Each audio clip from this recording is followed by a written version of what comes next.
Have you ever heard of someone who could see the future? Not in a movie, but a real person whose predictions changed the course of history for her people. Today, we're diving into the incredible story of Syokimau, a legendary seer from the Kamba community in Kenya, whose visions foretold one of the most significant events in African history: the arrival of colonialists. This isn't just a story about prophecy. It's a tale of wisdom, warning, and the enduring legacy of a woman who saw tomorrow. So, who was Syokimau? Born in the late 18th century, long before Kenya as we know it existed, she lived among the Akamba people, a community known for their skilled trading, farming, and intricate social structures. Syokimau wasn't just any member of the community. She was a revered prophetess and medicine woman. People from all over would travel to her homestead, seeking her wisdom on everything from personal troubles to community matters. Her reputation was built on her incredible ability to foresee events with startling accuracy.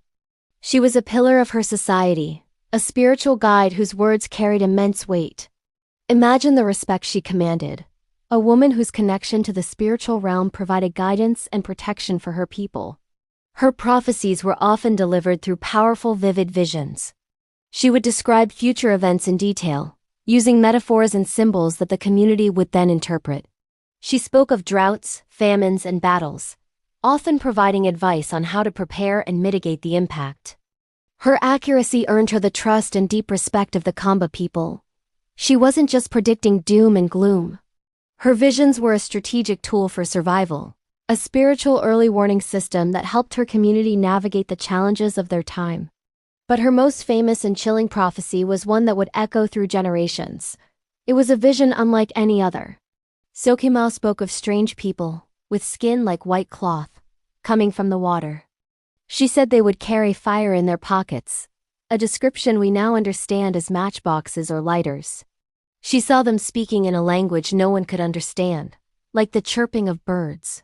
She also described a long metallic snake, puffing smoke and swallowing people in one village only to vomit them out in another, far away. This was her vision of the railway line, the Uganda Railway, which the British would later build right through Kamba territory. It's an incredibly precise and haunting image, especially when you consider she had never seen a train or anything like it in her life. She was describing industrial technology centuries before it arrived on her doorstep. Think about that for a moment. To her community, these visions must have sounded like something from another world. People with skin like peeled potatoes? A fire-breathing metal snake? It was beyond anything they could comprehend. But Syokimau was adamant. She warned that these newcomers would be different. They would come with unparalleled power and would disrupt the Kamba way of life forever. She prophesied that these strange people would bring with them a new form of governance that would suppress the Kamba's freedom and take their land.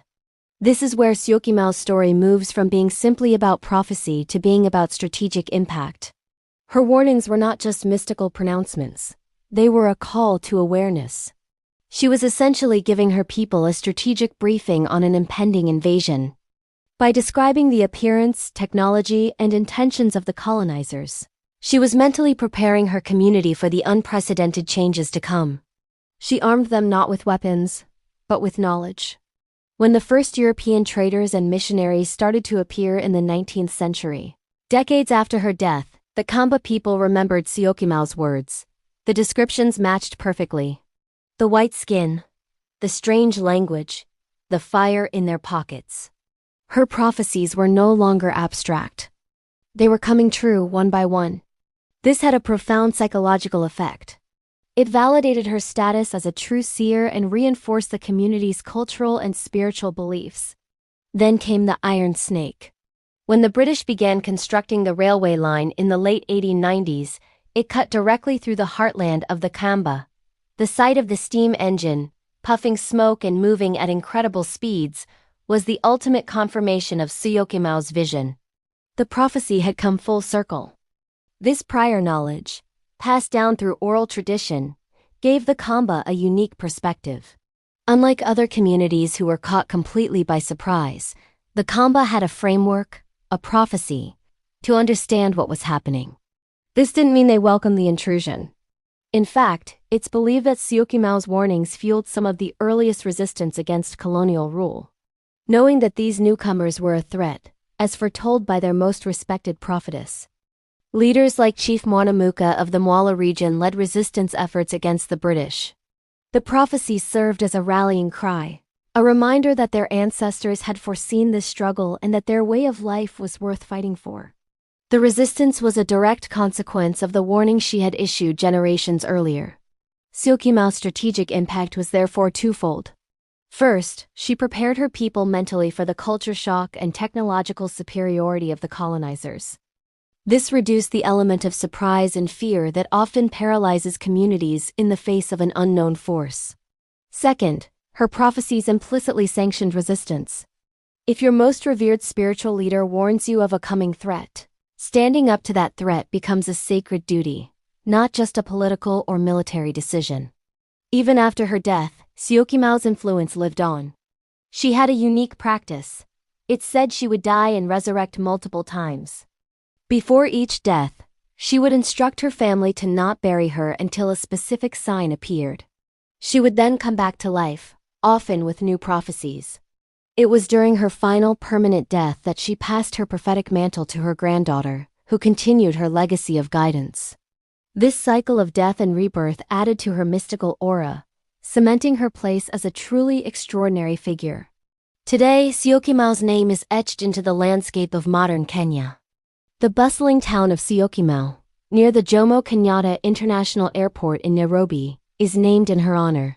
It's a place that sits right along the very railway line she predicted.